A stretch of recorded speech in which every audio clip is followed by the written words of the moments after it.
Este módulo trata de la,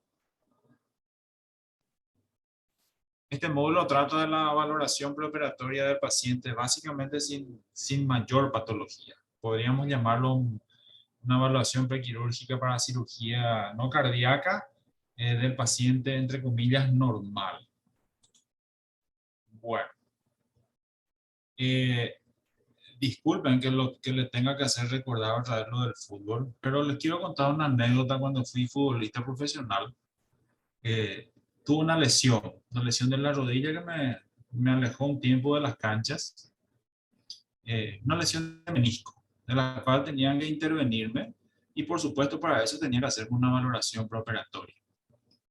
Me hacen mi valoración de riesgo quirúrgico y deportista de alta competencia, tengo una clasificación del Goldman de un score de un punto, un ASA 1, sano sin enfermedad, y las recomendaciones que me hacen, máximo profilaxis antibiótica y monitorización. Bueno, pero esto, esto puede cambiar en distintos escenarios. En ese momento era futbolista de alta competencia. Eh, ¿Qué es lo que, cómo puedo sacar esto de la pantalla? ¿Alguien puede, necesito checar?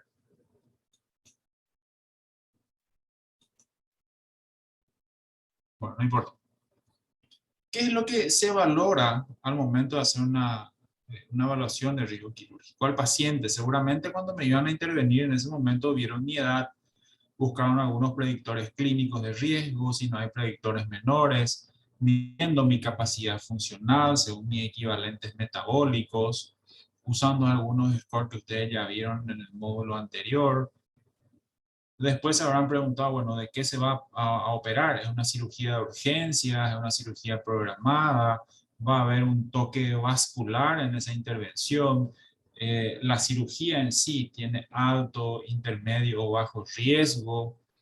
Y de acuerdo a eso iban a emitir si mi condición era de bajo, intermedio o alto riesgo para esa intervención quirúrgica. Y de acuerdo a eso iban llamémosle, dictaminar, proceder con la cirugía sin indicaciones adicionales, hacer algún tipo de recomendación, eventualmente hacer algún estudio no invasivo antes de la cirugía, o de acuerdo a lo que hayan encontrado, podrían recomendar aplazar o inclusive cancelar la cirugía, de acuerdo a lo que hayan encontrado durante la oración. ¿Y en dónde radica la importancia de hacerlo bien en ese momento?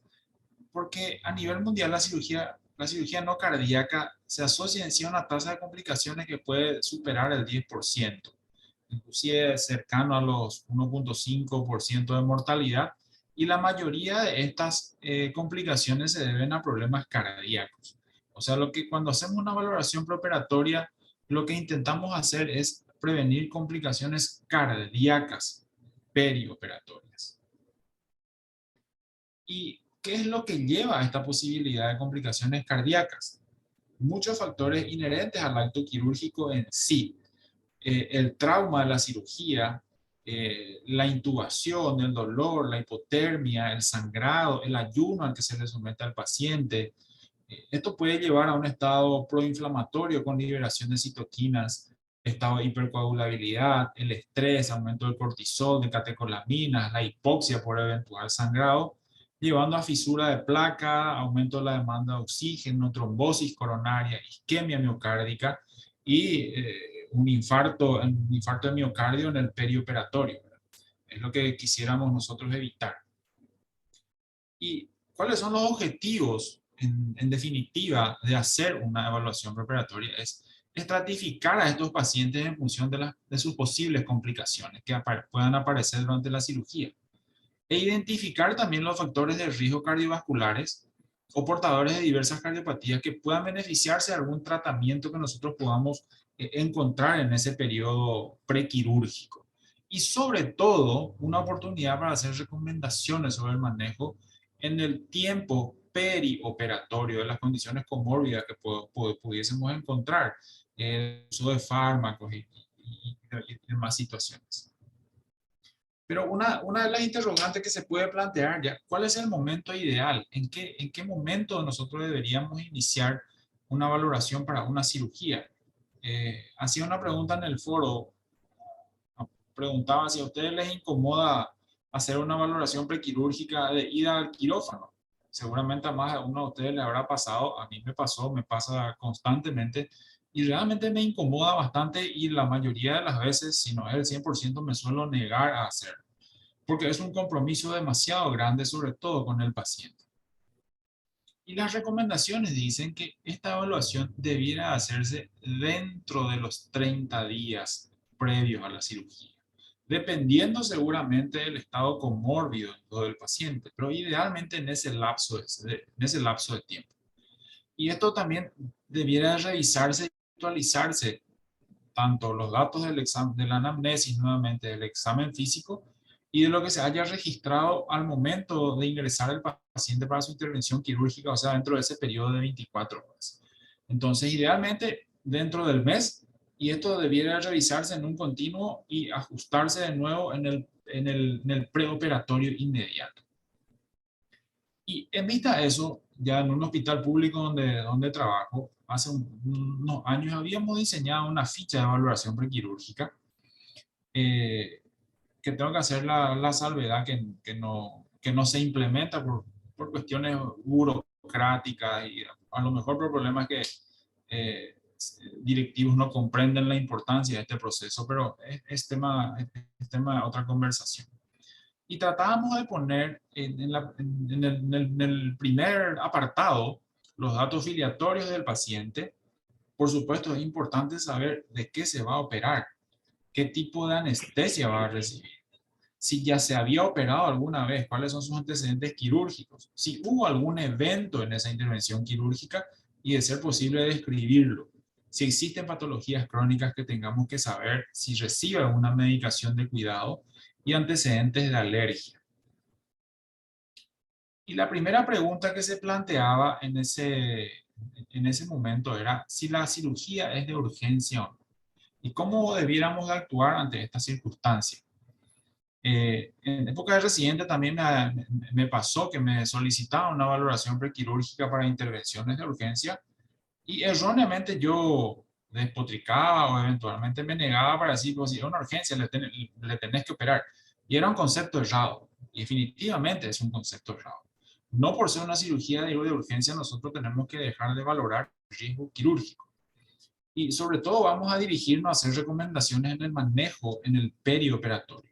Y verificando sobre todo algún evento cardíaco que pueda aparecer en ese contexto. Entonces, vigilar en el pre, el intra y en el postoperatorio inclusive.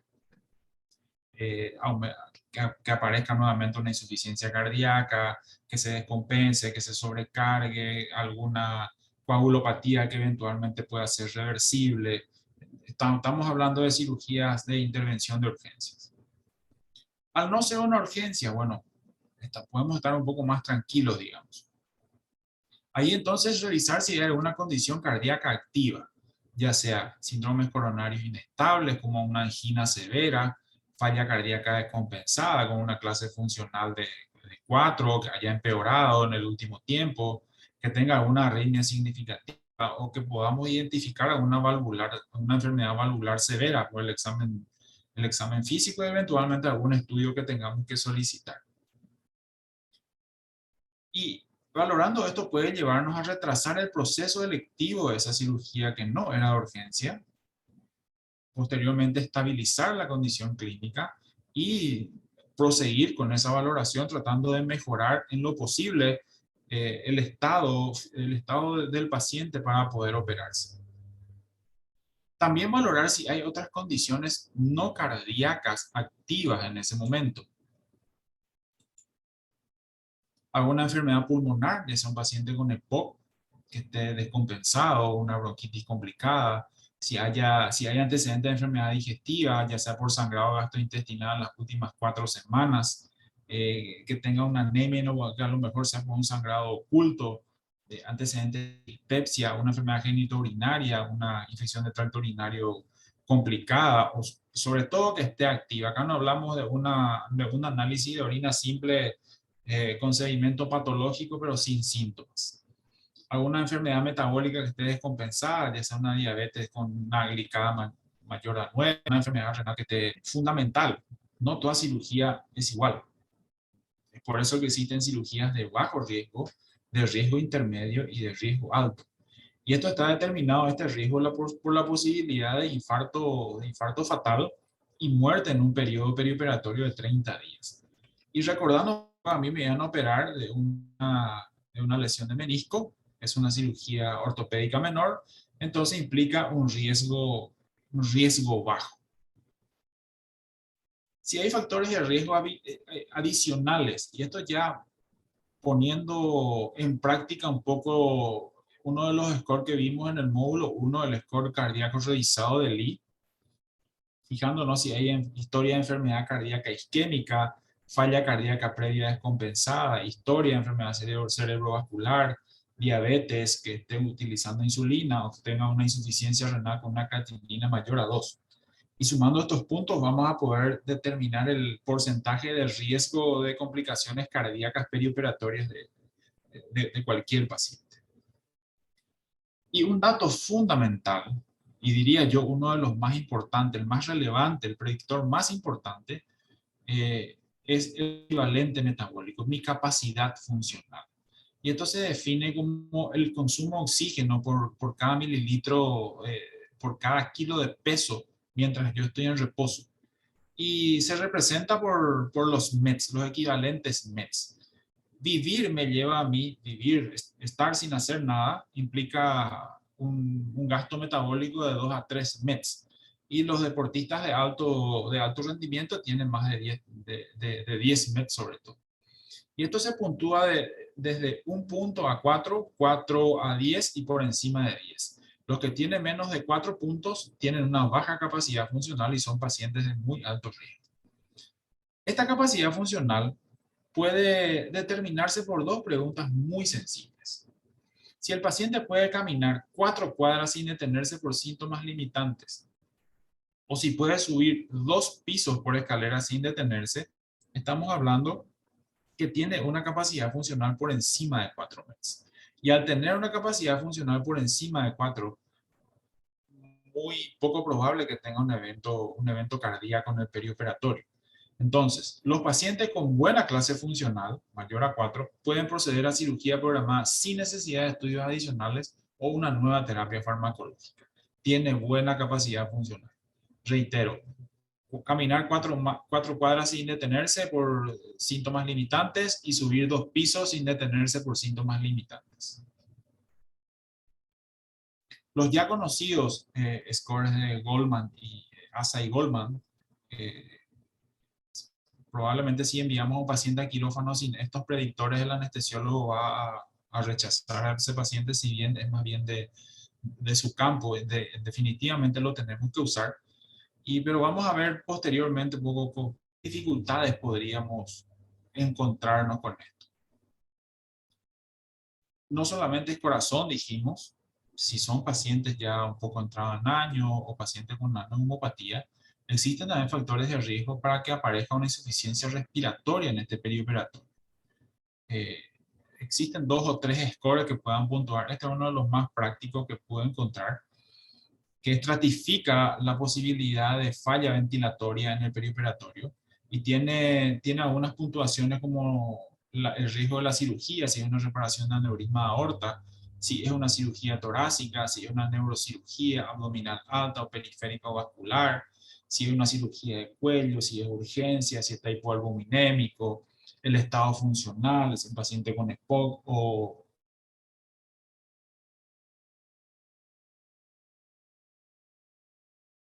revisando un poco el formulario que habíamos diseñado, también considerábamos otras condiciones. Si existe una enfermedad endocrinológica bajo tratamiento o sin ella, si existe una enfermedad pulmonar que está bajo tratamiento o sin ella, alguna enfermedad infecciosa, alguna enfermedad neurológica, alguna medicación inmunosupresora que esté recibiendo, o el paciente tiene restricción a uso de hemoderivados.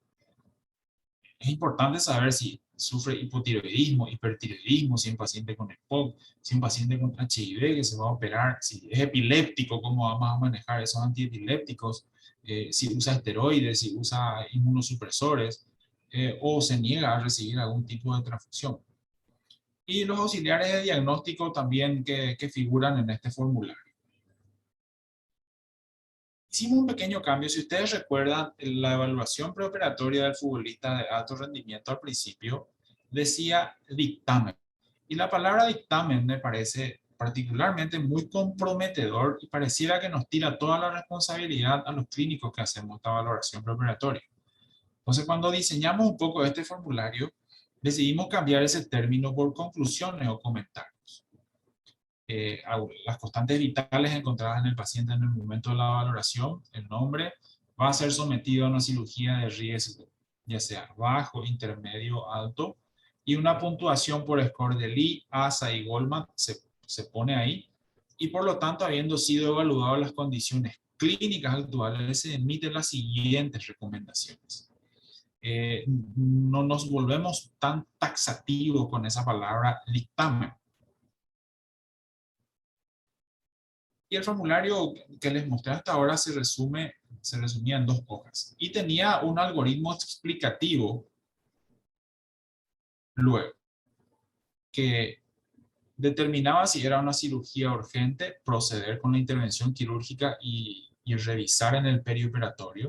Si no era una cirugía de urgencia, verificar si existe una condición cardíaca activa o inestable. De ser así, el paciente debe ser evaluado por un equipo multidisciplinario y tratar de mejorar esas condiciones en ese momento.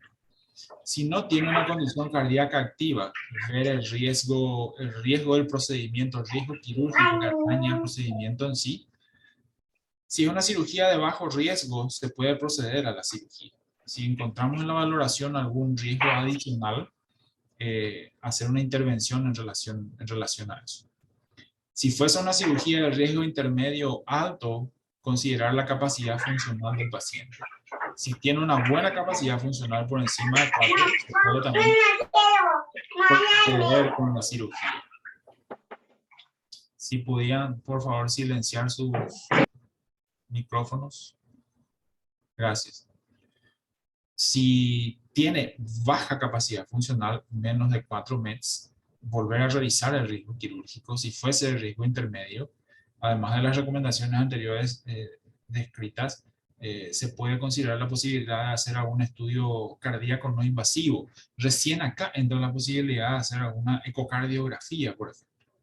Si fuese una cirugía de alto riesgo, hay factores de riesgo cardíaco, tienen más de 3 factores de riesgo cardiovascular que puedan importar en el periodo perioperatorio, considerar la posibilidad de hacer alguna prueba de estrés miocárdico, ya sea con ecostrés con dobutamina o con medicina nuclear. Los pasos a seguir no eran muy complicados, de hecho el algoritmo era muy sencillo de seguir. Pero hagamos un poco un viaje en el tiempo. De nuevo recordar que en época no muy pasada éramos futbolistas de alto rendimiento, buena capacidad funcional, sin patología de base, pero eso no va a ser toda la vida. Entonces, haciendo un viaje en el tiempo, probablemente en el futuro yo me vea de esta manera. Bueno, qué iluso, ¿verdad? Lo más seguro es que yo me encuentre así, como Abraham Simpson, en el que una tortuga le está robando sus prótesis dentales y ni siquiera tiene la capacidad funcional para alcanzarlo. Y si Abraham Simpson tuviera que hacerse una cirugía de vesícula, es un paciente con diabetes, tiene una enfermedad coronaria y es enviado para una valoración preoperatoria, veamos qué riesgo tiene con las herramientas habituales que nosotros solemos utilizar. Mayor de 70 años, está con GPTA normal, va a ser sometido a una cirugía intraperitoneal, sumamos 11 puntos. Por lo menos nos da un Goldman de 2% de posibilidad de muerte perioperatoria de causa cardíaca. Su ASA estaría en un ASA 3, tiene una enfermedad severa que limita su actividad, pero que no la incapacita, 1.2%. Yo no creería que este porcentaje sea tanto así bajo las condiciones descritas de don Abraham Simpson. Esta herramienta a mí no me preguntó de qué me van a intervenir, no valoró el riesgo de complicaciones inherentes al acto quirúrgico en sí. Mis condiciones patológicas fueron evaluadas de manera muy estática, no lo hicieron de manera dinámica. El riesgo implícito, sí, de mi cirugía de vía biliar, el riesgo intermedio, supera la suma total de mi score de ASA y Goldman. 2% más 1, 2%, 3.2%, y el riesgo de la cirugía nada más, sin que yo tuviera todo esto, es del 5%. Entonces, es una evaluación estática. No me da mucha posibilidad de hacer algún tipo de recomendación, no me ofrece herramientas para hacer algún tipo de recomendación. Y por supuesto no valora si tengo otra condición patológica, alguna una medicación de cuidado que esté usando. A lo mejor don Abraham Simpson es anticoagulado, está usando anticoagulantes directos o otra medicación. Y los que ya le mencioné, la palabra dictamen, es una palabra que me hace bastante ruido. Tampoco valoró mi posibilidad de tener alguna complicación pulmonar, una cirugía abdominal alta, mi estado funcional es pobre y tengo más de 70 años. Casi 10% de riesgo tengo de ir a una falla respiratoria en mi postoperatorio. Existen algunas formas un poco más resumidas del score que les mostré, que básicamente es lo mismo, pero acá yo agregaría un poco, sobre todo, la cirugía de alto riesgo. De nuevo recalca la historia de una enfermedad cardíaca isquémica, la falla cardíaca, la enfermedad cerebrovascular, el uso previo de insulina y la creatinina. Si ustedes recuerdan, esto es el score de Lee, ¿sí? Que es uno de los más utilizados y más sencillos de utilizar. Y valora otra condición que es la apnea obstructiva del sueño. Y probablemente, si hiciésemos una encuesta de todas las evaluaciones prequirúrgicas que se hace, se nos pasa bajo las narices la posibilidad de que haya una apnea obstructiva del sueño. Y hacer un screening de SAOS no es muy complicado, y acá nos ofrece una herramienta que es el Stop Bang. Y con una puntuación por encima de 4 nos estaría indicando la posibilidad de alto riesgo de que haya una apnea obstructiva del sueño, y este paciente puede tener complicaciones muy severas, ya sea en el acto operatorio o en el pre, inclusive luego una intubación difícil, falla ventilatoria posterior, si es un paciente con SAOS importante. Entonces, el stop bang desglosado, la S es ronquido, usted ronca alto, eh, más de lo que una conversación, o tan alto que es posible ser escuchado con la puerta cerrada, se siente cansado durante el día, alguien ha observado su apnea durante el sueño, tiene hipertensión arterial, tiene un índice de masa corporal por encima de 35, tiene más de 50 años, tiene una circunferencia del cuello mayor a 40 centímetros y es del sexo masculino. Si puntuamos por encima de 4, habría que revisar la posibilidad de que este paciente no esté ante un SAOS. Tampoco solemos valorar el riesgo de sangrado que puede tener estos pacientes. Por lo menos Abraham Simpson, al parecer, tiene un riesgo bajo para sangrar. Va a ser sometido a una colecistectomía. Pero de acuerdo a la intervención quirúrgica, se podría predecir la posibilidad de pérdidas hemáticas en ese acto quirúrgico, que también es importante saber. Sobre todo si el paciente tuviese ya una enfermedad coronaria establecida, haya sido sometido a una angioplastía, tenga un stent simple o tenga un stent medicado. Ahí es fundamental, porque de acuerdo al riesgo de sangrado vamos a determinar el tiempo quirúrgico. Eso lo van a ver más adelante seguramente en la valoración del paciente ya con una cardiopatía en sí. Entonces el paciente está girando, o sea, estamos girando en una órbita alrededor del paciente. El cirujano, el anestesiólogo, el médico de familia o el internista, y eventualmente el subespecialista. ¿Y qué es lo que estaríamos haciendo? El cirujano hace el diagnóstico quirúrgico, debería de poner la prioridad de la cirugía, si hay una cirugía de urgencia, de una cirugía que se puede diferir, poner el riesgo del tipo de la intervención quirúrgica, el tiempo estimado de la intervención, los colegas anestesiólogos valorar el riesgo cardiovascular, cosa que no suele pasar, determinar algún diagnóstico clínico si es que está mismo el estado funcional, revisar la posibilidad de que haya un estudio no invasivo, de nuevo el anestesiólogo, una entrevista con el paciente, usar la herramienta que ellos mismos crearon, que es el score de ASA, eventualmente pedir interconsultas, elegir el tipo de anestesia que va a utilizar y echar mano en algún momento de algún subespecialista de acuerdo a las condiciones comórbidas que nosotros podamos encontrar en los pacientes. También ellos pueden hacer los diagnósticos clínicos, optimizar el tratamiento, decidir la posibilidad de algún estudio test de provocación de isquemia o eventualmente algún estudio invasivo y realizar una vigilancia preoperatoria de ser necesario. En relación a las pruebas diagnósticas que solemos utilizar, ya sea el electrocardiograma, la ecocardio, la placa de tórax, la bioquímica sanguínea, algunos marcadores miocárdios, unas pruebas cardíacas invasivas y no invasivas, vamos a ver qué podemos decir sobre estos. En cuanto al electro, también tengo que hacer un mea culpa. En época de residente me pasó más de una vez. Por no tener un electrocardiograma, muchas veces no le hice una valoración prequirúrgica a un paciente que a lo mejor era una cirugía de bajo riesgo y era un paciente que no tenía mayor comorbilidad. Y también es un concepto tremendamente errado.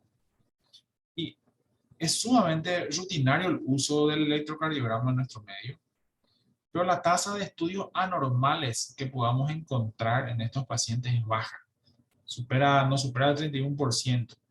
Y en relación a esto, los cambios de conducta que pudiéramos encontrar de acuerdo al hallazgo electrocardiográfico son más bajos aún, no supera el 2%. Entonces, se recomienda hacer un electro en aquel paciente con enfermedad cardiovascular conocida, que tenga hipertensión, signos y síntomas sugestivos, una enfermedad cardíaca o tenga factores de riesgo cardiovascular mayores. Esto es muy lindo si nosotros lo leemos así, pero sabemos que probablemente el anestesiólogo o el cirujano, no lo sé, no lo van a intervenir al paciente si es que no lleva una carpeta con todos sus estudios, con el electrocardiograma puesto, y aunque se tenga que operar de un dedito de un juanete. Entonces, el electrocardiograma, indicado en pacientes con isquemia cardíaca conocida, arritmias, enfermedad cardíaca estructural, el que tenga uno o más factores de riesgo y van a ser sometidos a cirugía de riesgo intermedio alto, mayores de 65 años, aunque no tenga factores de riesgo, pero la cirugía sea de riesgo intermedio. Y no se recomienda en pacientes asintomáticos sin factores de riesgo que van a ser sometidos a cirugías de bajo riesgo. En cuanto a la ecocardiografía, de rutina, por supuesto que no. Se recomienda según los antecedentes del paciente. Si hay una historia de insuficiencia cardíaca, la hipertrofia ventricular izquierdo o en el examen físico haya sospecha de alguna valvulopatía. Y suelo ver algunas prácticas muy taxativas en algunos servicios, donde pacientes ingresan para cirugías programadas y por el hecho de superar 60 años, todos, sin distinción, todos tienen que tener una ecocardiografía.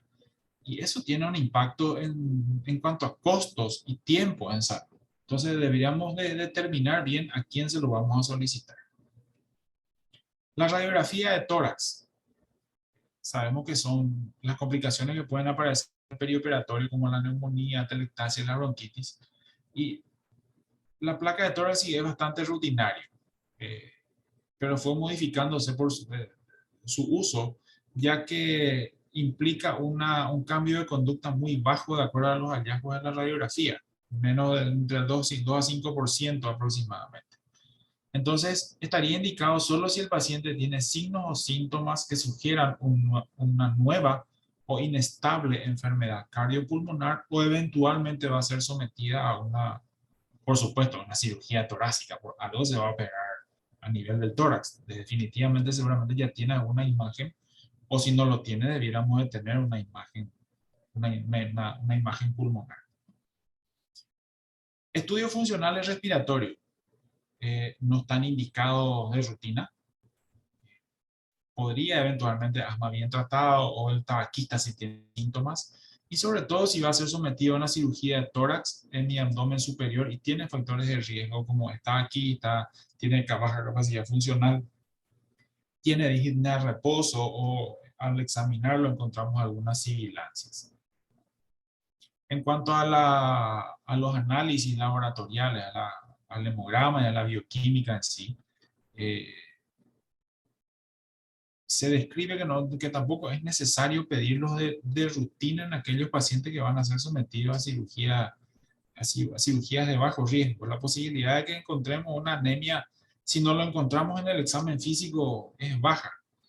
Entonces, debiéramos de valorarlo de acuerdo a la condición y los antecedentes del paciente y la intervención quirúrgica, si va a tener una pérdida sanguínea importante, ahí sí sería útil. Electrolitos de compañía, sobre todo en pacientes que estén usando dioxina, diuréticos o estén bajo tratamiento con IECAS o ARA2. Más de la bioquímica sanguínea, la solicitud tiene que estar basada sobre todo en la historia clínica, en los antecedentes del paciente y los hallazgos clínicos. Una salvedad, los análisis de orina solo en procedimientos urológicos. Una cirugía de vesícula no entiendo yo por qué deberíamos pedirle una orina así. Entonces, la bioquímica sanguínea, la posibilidad que encontremos alteraciones en el ionograma menos 1.4%, la urea alta menos de 2.5%, y la creatinina también por ahí nada más, y la posibilidad de una glicemia alta si no tiene antecedentes o signos, posibilidad de diabetes menos de 5.2%.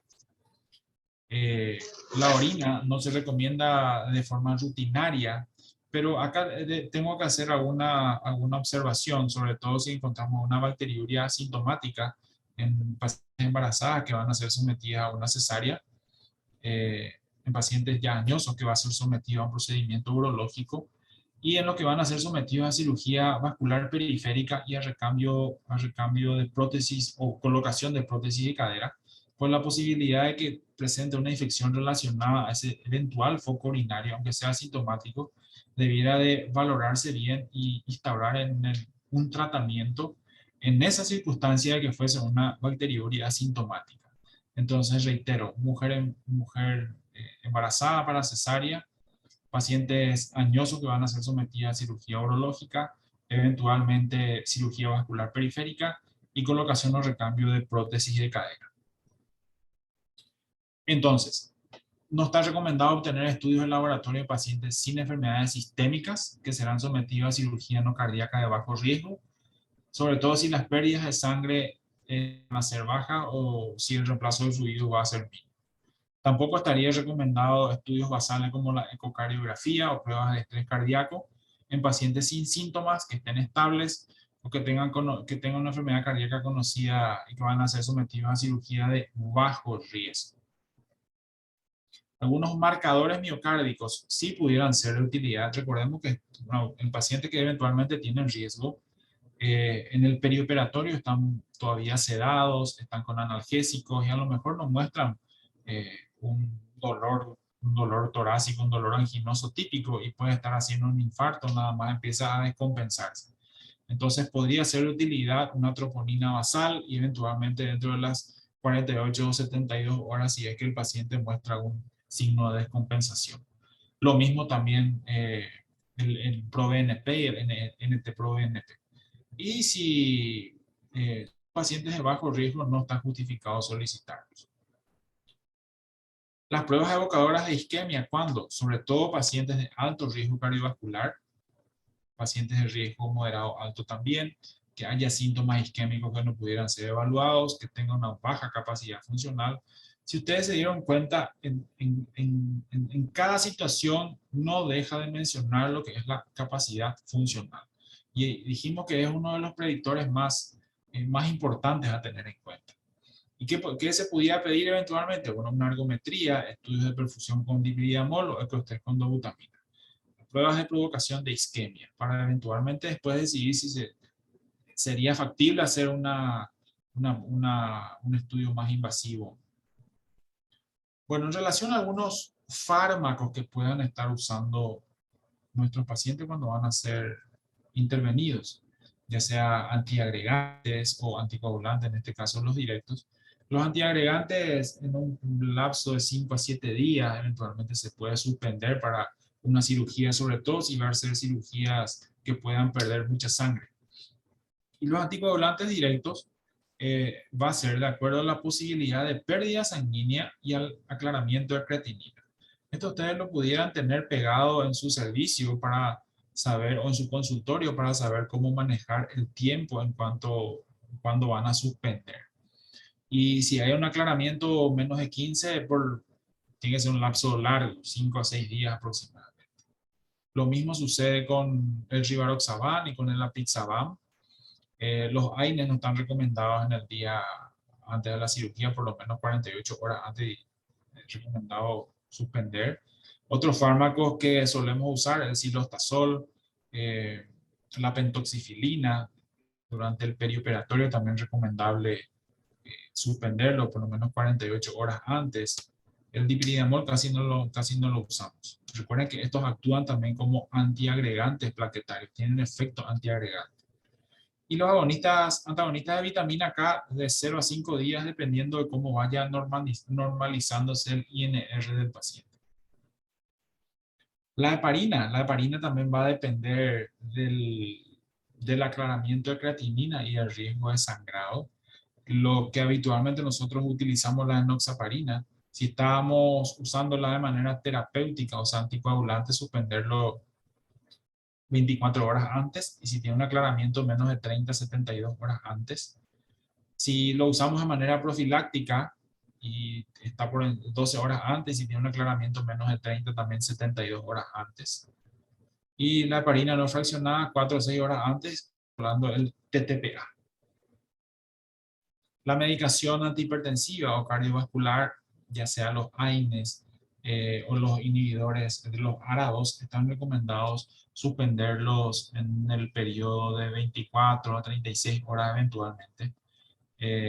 Algunas circunstancias muy excepcionales se pudiera dejar, pero si el paciente no tiene riesgo de hipotensión, si no tiene riesgo de insuficiencia renal aguda.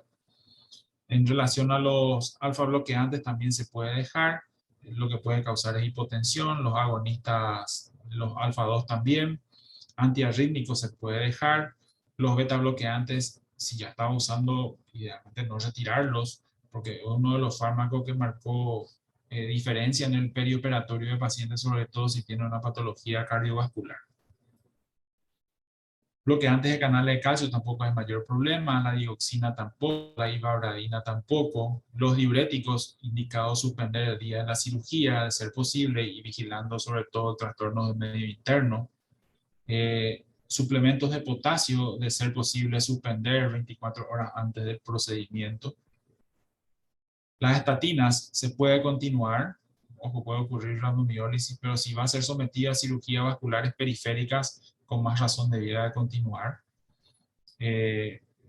Otros fármacos hipolipemiantes no están indicados en el día de la cirugía. Y ojo con los omega 3, inclusive suspender 7 días antes porque aumenta el riesgo de sangrado.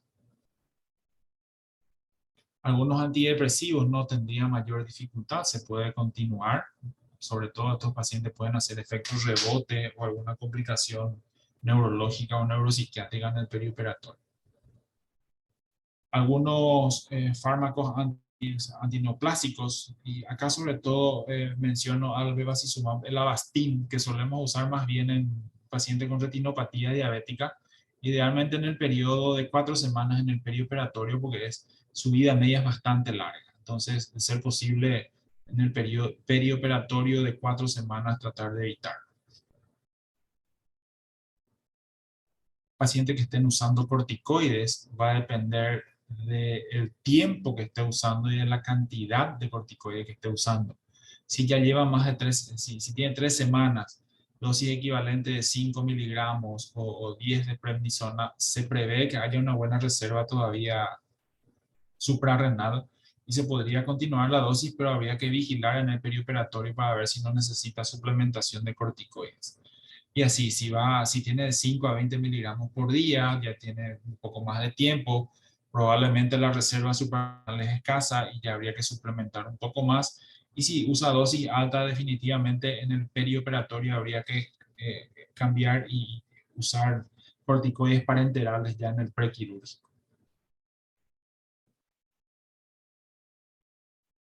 Algunos fármacos inmunomoduladores como el metotrexate, la hidroxicloroquina, la sulfa y la azatioprina, mayormente no acarrearía inconveniente, pero esto sí deberíamos de conversarlo con sus médicos que lo hayan instalado para ver la necesidad que esté usando. La leflunomida, si bien definitivamente pararlo en el perioperatorio de 2 semanas del acto quirúrgico. Algunos fármacos de uso urológico se puede continuar, sobre todo porque nos ofrece la posibilidad de prevenir alguna retención urinaria en el postoperatorio. Se puede continuar. Y un tema muy nuestro, muy local, los agentes herbarios. Y voy a mencionar algunos de los cuales más se utilizan. El condroitin, que suelen usar los pacientes que tienen artrosis. El Don Quine, no sé qué ha de ser, pero lo menciona acá. Aceites de pescado, ginkgo biloba, ginseng, glucosamina, té verde, la melatonina que se utiliza mucho en estos tiempos para inducir al sueño, vitamina A y E, de ser posible suspender en un lapso de 7 días porque aumenta el riesgo de sangrar del paciente. Bueno, apreciados colegas, entonces, los modelos de riesgo que nosotros estuvimos mirando hasta acá no tienen que dictar nuestra toma de decisiones sobre estos pacientes, sino que lo tenemos que considerar sobre todo como un elemento más en este complejo proceso de la valoración. La tecnología mucho no nos va a decir qué camino puede seguir el paciente. Entonces, todo esto junto con la medicación tradicional que nosotros llamémosle tradicional, pero es nuestra arma más importante. La historia clínica bien detallada y el examen físico bien hecho puede encontrar mucho más que a lo mejor un hemograma o un electro que no nos está diciendo mucho en ese instante. Y con esto yo termino. Muchísimas gracias y quedo atento a alguna pregunta. Si alguien tiene una pregunta para el doctor Falcón, por favor me pone una manito. Allá veo la manito del doctor Ortiz. Doctor, puede prender su micrófono y hacer su pregunta, por favor. Buenas noches a todos. Buenas noches, doctor. No sé si me escuchan. Sí, te escucho, doctor.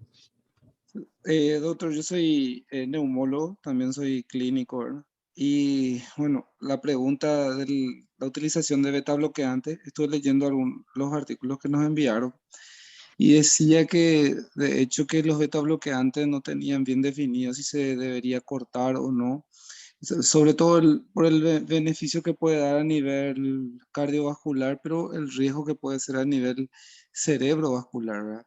Entonces, se contrapone un poco con lo que dice otro de los artículos también que decía que habría que suspender dependiendo del tiempo que el paciente estaba utilizando, ¿verdad? Entonces, sobre ese punto, a ver si de repente me podía aclarar. Mira, doctor, la mayoría de las guías habla a favor del uso de los beta bloqueantes, sobre todo que tienen impacto en las enfermedades cardiovasculares. Y hablamos de enfermedad cardíaca isquémica o insuficiencia cardíaca, sobre todo.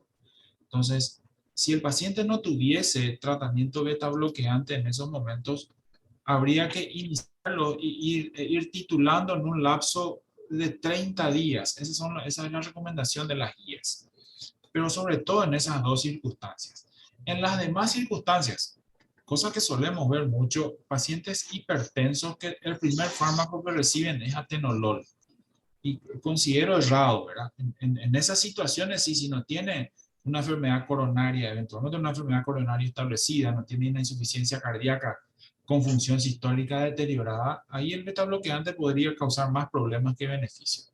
Pero si hay una condición coronaria activa, conocida, o tiene una insuficiencia cardíaca con función sistólica deteriorada, los beta bloqueantes debieran de permanecer y debieran de ser titulados en un tiempo. para conseguir el efecto que busca, que es beta bloquearlo y que mantenga una presión estable, digamos.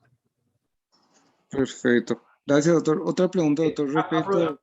Aprovechando, doctor, tu conocimiento en neumología y los beta bloqueantes, ¿qué vos me dirías en cuanto a los pacientes que tengan una enfermedad pulmonar obstructiva crónica, sean coronarios, tengan asma controlada y que tengan la indicación de un beta bloqueante y tenga que entrar a cirugía? ¿Cuál es la recomendación de los neumólogos en esas De, circunstancias? de hecho, doctor, vamos a suponer que el paciente va a entrar en una cirugía torácica o en una cirugía abdominal superior. Eh, Estos pacientes, a no ser una urgencia, ¿verdad? Generalmente debemos de estabilizarle en esos 30 días. Vamos a hablar de las enfermedades obstructivas propiamente dicha. Entiéndase, por ejemplo, EPOC o un asma diagnosticado, ¿verdad? En estos pacientes asmáticos, lo que se le hace es la espirometría y se ve el FET1, ¿verdad? Y con el FET1 podemos clasificar el grado de obstrucción.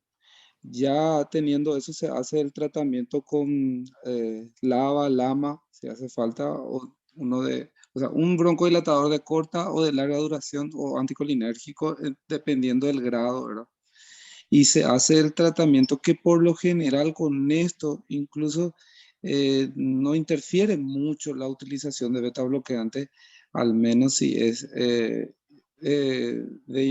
inminente su necesidad de utilización por el cardiólogo, ¿verdad? Ahora, si es un paciente que recién estamos conociendo y todavía no está instaurado los beta bloqueantes, los broncodilatadores, entonces ahí en esos casos sí, doctor. Si es que eh, se evalúa cuál es más importante, tener un paciente desobstruido o tener un paciente con beta bloqueante. No sé si más o menos me pueda Sí, entender. gracias. Mira, hicimos un cambio de roles rápidamente, aprovechando tu condición de conocimiento en neumología de tu especialidad, doctor. ¿Cuál es tu opinión en relación a la pesquisa de apnea obstructiva del sueño, el uso del stop band? Eh, me parece fenomenal, doctor. Es una herramienta muy sencilla y muy práctica, ¿verdad? De hecho, que en una de las preguntas donde dicen creo que es qué riesgo añadido con el sobrepeso de 36 que tiene esta señora, o sea, con la obesidad de 36 índice de masa corporal y con la roncopatía, que es también una patología, y sobre eso se le añade la apnea de sueño. Es una herramienta muy fácil, porque si vamos a hacerle una polisomnografía, pues vamos a estar retrasando mucho. Y con la polisomnografía, claro, sirve para instaurar el tratamiento y para ver si es que hace microapnea y cuántos microdespertares hace, ¿verdad?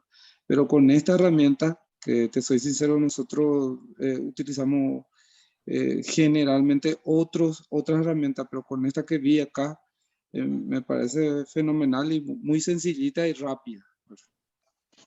Muy bien. Muchísimas gracias, doctor. ¿Alguien más Gracias a tiene vos, doctor. alguna? Doctor, respecto a la otra pregunta que le quería hacer, Sí. ¿cómo le digo a un paciente qué estudio auxiliar diagnóstico solicitaría usted? Por ejemplo, en el caso uno es eso, ¿verdad? Que no hace falta una bioquímica sanguínea, ¿verdad? Que no hace falta un hemograma, que no hace falta un coagulograma. ¿Y cómo le digo le digo al traumatólogo, al cirujano que le va a operar?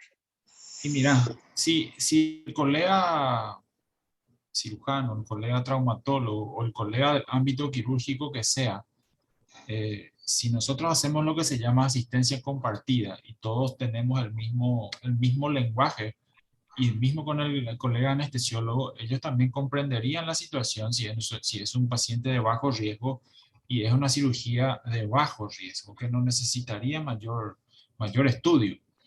Esto lo tendríamos que conversar con ellos eh, para llegar a un acuerdo. Pero es bien sabido que si nosotros le mandamos al paciente limpio, sin ningún estudio, probablemente o no le agenden la cirugía o terminen no operándole porque le falta una orina simple a una cirugía de rodilla. Seamos sinceros, muchos de nosotros, me incluyo, he actuado en algún momento así Y esto es como si fuese vos cambias de religión en algún momento, te das cuenta de lo que venías haciendo mal y tratas de corregirlo. Entonces, es un tema que nosotros que tenemos que sentarnos a conversar con los colegas cirujanos y con los colegas anestesiólogos para tener todo un mismo lenguaje.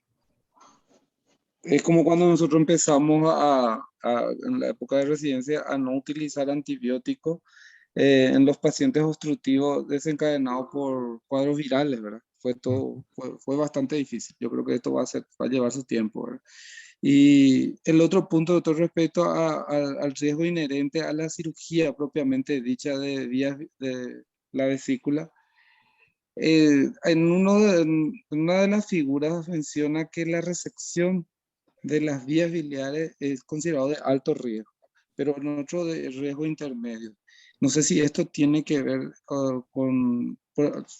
si tiene algún tipo de relación con si es una cirugía abierta o es una cirugía laparoscópica. No, yo más bien, probablemente lo más seguro es que haga referencia cuando hablamos de resección a una cirugía grande a ese nivel, ya sea oncológica, un cáncer de vesícula, un cáncer de vía biliar o eventualmente un cáncer de páncreas.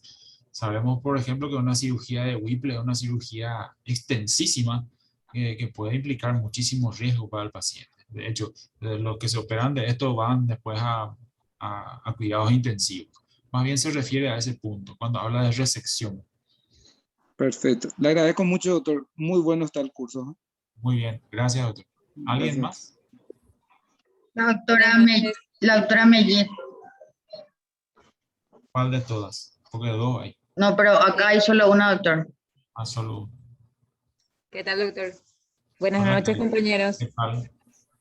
Sí, con respecto a lo que dijo el compañero, cuando es vesícula es riesgo intermedio y cuando es Sí, vías biliares es ya un riesgo más alto. sí, cuando habla un poco de resección sobre todo, le añade esa terminología y hablamos un poco de cirugías grandes, sobre todo oncológicas. Bueno, doctor, lo que quería comentar, se habla muchísimo ahora de la capacidad funcional. Sí. Tenemos varios casos acá. Tenemos el campesino que camina 5 kilómetros todos los días, pero igual es un paciente de alto riesgo. Mm, Ese por un lado, que tienen alta capacidad funcional. sí. Y por otro lado tenemos cómo catalogar a los pacientes que están encamados, pero por una causa no cardíaca. Tenemos los encamados, los amputados, y también tenemos los pacientes que tienen artrosis que no podemos valorar su capacidad funcional. Ya. Por ejemplo, no va a poder subirse la escalera por su artrosis de rodilla. Entonces ahí no Sí. sabemos cuál es su verdadera capacidad funcional. Ese es un comentario, ¿verdad? Y después otro comentario es ahora la espirometría está en auge por el tema del COVID. Post-COVID. Post-COVID, exactamente, post-COVID. Entonces se pide muchísimo, no sé cuál es el fundamento. El paciente ya llega nomás ya con su espirometría, ¿verdad? Para comentar si hay algo sobre eso. Ya, mira, en cuanto al primer punto del campesino que camina 5 kilómetros y que a lo mejor igual tenga alguna enfermedad cardíaca activa, eso eh, po- no solamente lo podemos valorar con esas dos preguntas, sino que buscar con el interrogatorio del examen físico otros datos más. Y en definitiva, sí, existen pacientes que a lo mejor no tienen una coronariopatía, pero tienen una capacidad funcional disminuida por otra causa, amputados, con artrosis. Y ahí nada más, doctora, tu raciocinio clínico y tu destreza clínica va a poder determinar si esa baja capacidad funcional es por esa causa o por definitivamente una causa cardíaca. Ahora, si ese paciente es amputado, no traumático, por un pie diabético, ese de seguro tiene una enfermedad coronaria, pues tuvo una arteriopatía periférica. Entonces, podría yo ahí decir, bueno, este tiene una enfermedad arterial periférica, va a ser sometido a una cirugía de riesgo intermedio, mínimo tengo que tener acá un electrocardiograma y una ecocardiografía.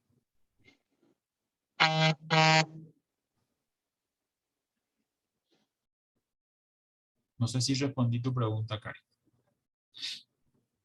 Sí, sí, sí, yo solo quería comentar nomás ese tema, Ya. pero sí, Y en relación a los post-COVID, y ruego que me corrija el colega neumólogo, yo creo que si no fue un COVID severo, no estuvo en cuidados intensivos, eh, estuvo en el domicilio o requirió hospitalización en una sala y llegó a oxígeno por cánula, eventualmente mascarilla, la recomendación es tratar de posponer en el post-COVID por lo menos mes y medio.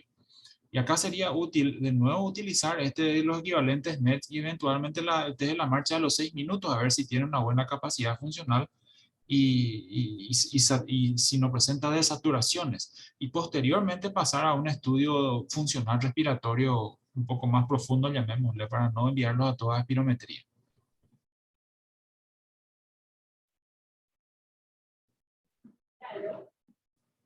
Doctor Ortiz, Sí. Hola. Sí, doctor, te escuchamos. Sí, respecto a los estudios funcional respiratorios, lo que ocurre es que después de una neumonía post-COVID puede ocurrir podemos quedarnos, el paciente se puede quedar con una fibrosis pulmonar, ¿verdad? Ahora, esta fibrosis pulmonar es de forma pasajera o es de forma permanente, aún no lo sabemos. Se están haciendo estudios, justamente ayer estuvimos en una charla sobre fibrosis pulmonar, ¿verdad? Lo más cercano que tenemos para medir la función pulmonar y lo más accesible es la espirometría. Con la espirometría lo que buscamos, aparte de diagnosticar enfermedades obstructivas, como hemos mencionado anteriormente, asma, EPOC, buscamos encontrar la capacidad vital forzada. Y la capacidad vital forzada nos va a decir si es que el paciente tiene por debajo de 80, si hay o no una restricción pulmonar. Y si no hay esa restricción, entonces probablemente en tu post-COVID no haya quedado secuela secundaria a esa fibrosis. Ahora, si ahí encontrás una posible, porque el término es posible restricción, entonces ahí ya pasaba, como dijo el doctor, a estudios funcionales respiratorios más específicos que, por ejemplo, nosotros hacemos acá en Ciudad del Este. Estoy en Ciudad del Este, ¿verdad? Que es la dilución de monóxido de carbono y la pletismografía, ¿verdad? El test de marcha es también un estudio funcional respiratorio, es bastante sencillo. El problema es el espacio. Necesitas 30 metros o podría ser 25 metros de pasillo para hacerle caminar y ver si ese paciente desatura y ver si según la fórmula que el paciente tiene, o sea, según la fórmula que se le aplica al paciente, alcanza la distancia, ¿verdad? Entonces, ¿qué pasa? Es muchas veces más accesible hacer una espirometría, que es algo sencillo y rápido relativamente hablando, ¿verdad? Pero en resumen, para la doctora, lo que buscamos en un post-COVID es ver si es que quedaron secuelas obstructivas, pero sobre todo si es que si hay una sospecha de posible restricción, para no tener que pedirle directamente una pletismografía que sabemos que es costoso. No sé si contesté, doctora, tu Doctor, yo duda. quiero hacer una observación a todo tu comentario.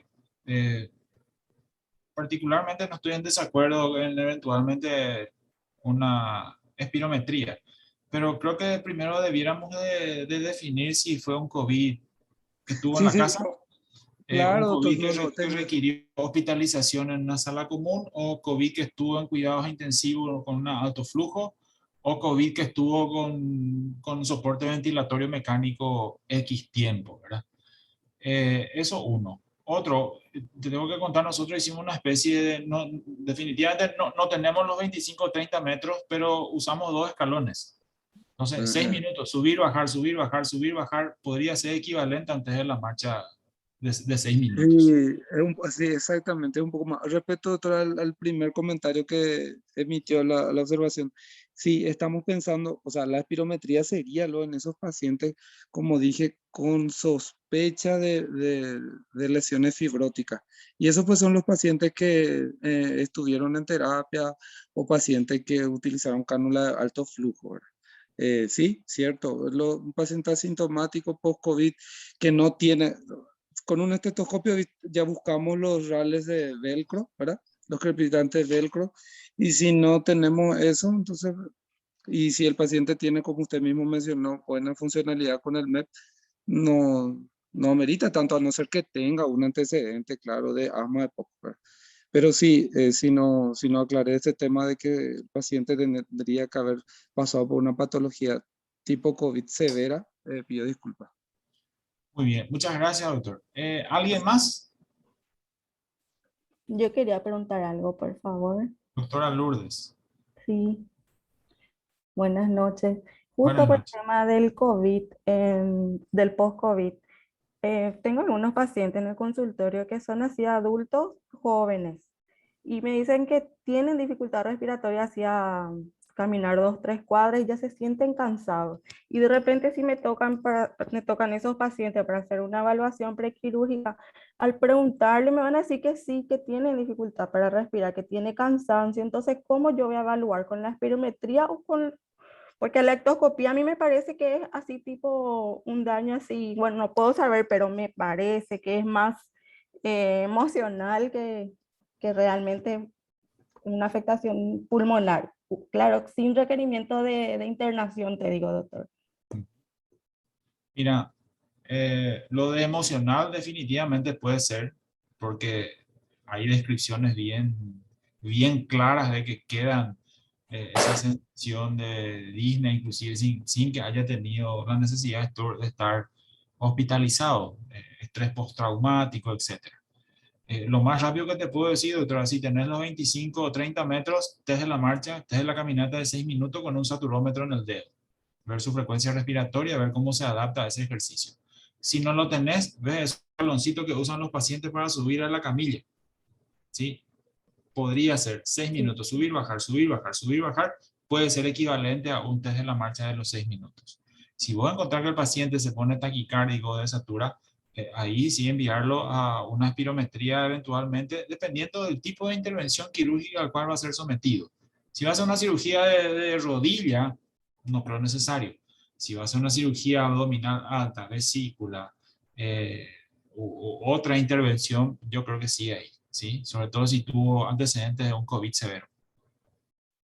Entiendo, doc. Y otra cosa que quería preguntar, trabajo en un hospital público y muchas veces me veo en problemas porque a veces me topo con un cirujano que sí o sí quiere entrar así con cualquier papelito nomás y los anestesiólogos bloquean por un paciente sano, bajo riesgo, con cirugía de bajo riesgo y quieren sí o sí un electro y un hemograma y todo.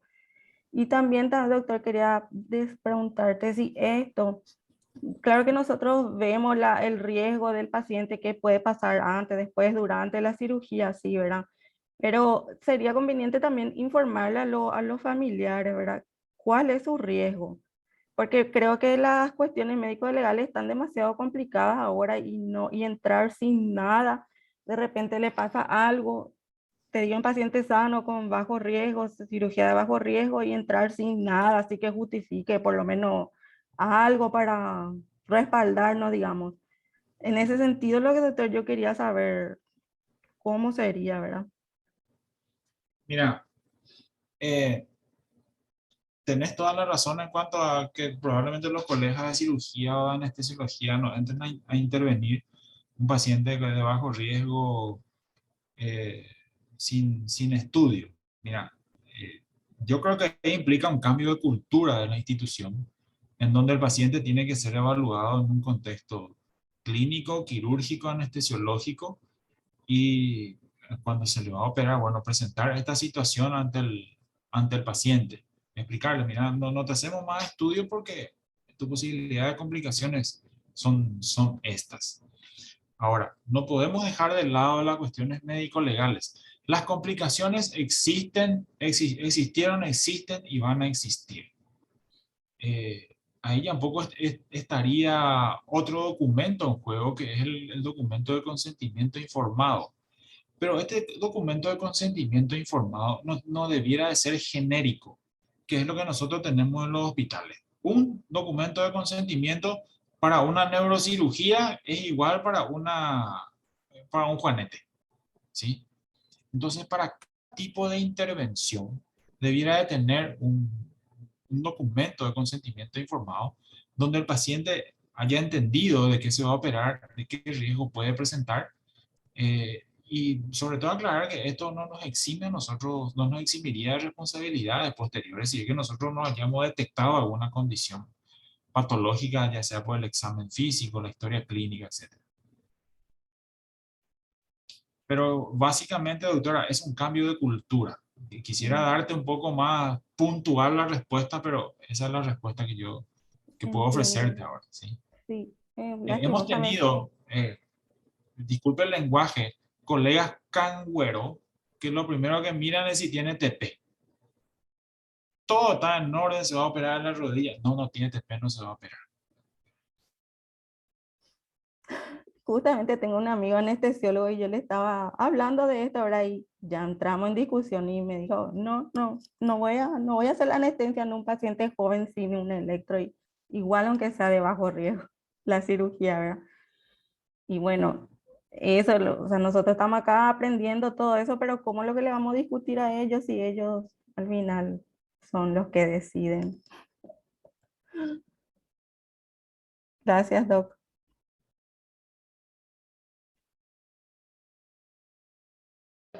Si tenemos alguna pregunta más o si no, redondeamos y cerramos.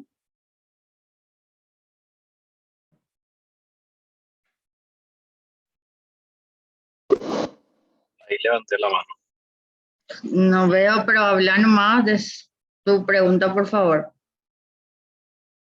Sí, sí, quería continuar un poquitito nomás lo que dijo la colega anterior, ¿verdad? O sea, desde otro punto de vista, no sé si de repente como una opinión impopular inclusive, ¿verdad? Pero sin hablar un poco de repente en lo que podría ser que un colega del ramo quirúrgico nos pudiese trancar una cirugía, sino que de repente desde el punto de vista del familiar, ¿verdad? Hablando de repente en un sector que no sea el público, sino que de repente un sector privado, un paciente con un poder adquisitivo suficiente para lo que sea, una buena cobertura médica y teniendo todas las facilidades de poder acceder a cualquier tipo de estudio que uno le pida en un tiempo muy corto y bajo una presión de repente también inclusive desde su parte, ¿verdad? Diciendo que cómo es posible, ¿verdad?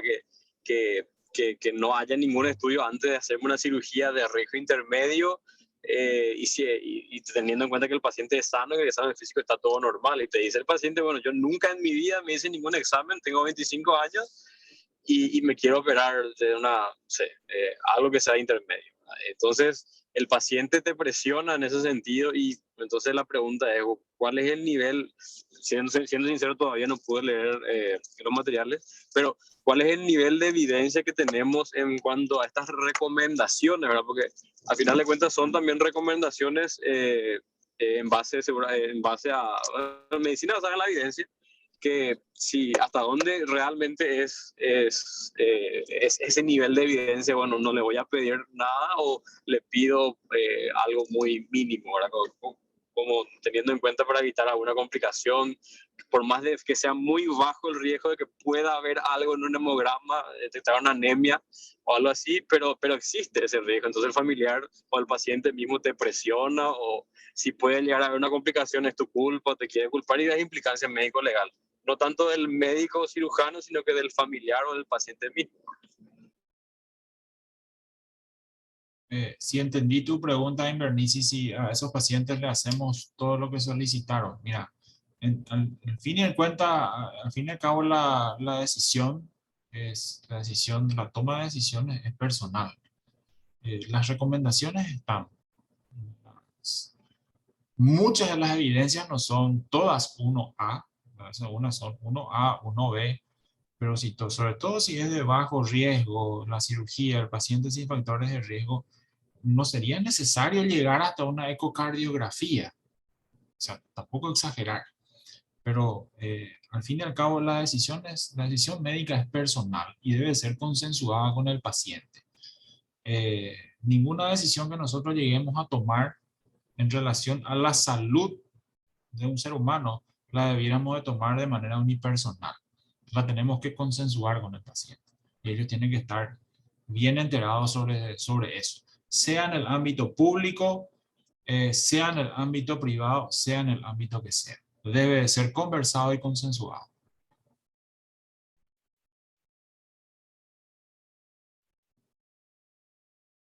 Creo que Karin tiene la mano levantada. No, hoy ya levanté, pero no sé si cómo se baja.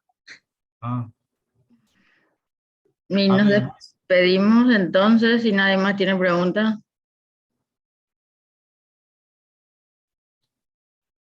Recordatorio, hay que participar en los foros, no olviden de presentar sus tareas, tienen hasta el domingo para poder hacerlo.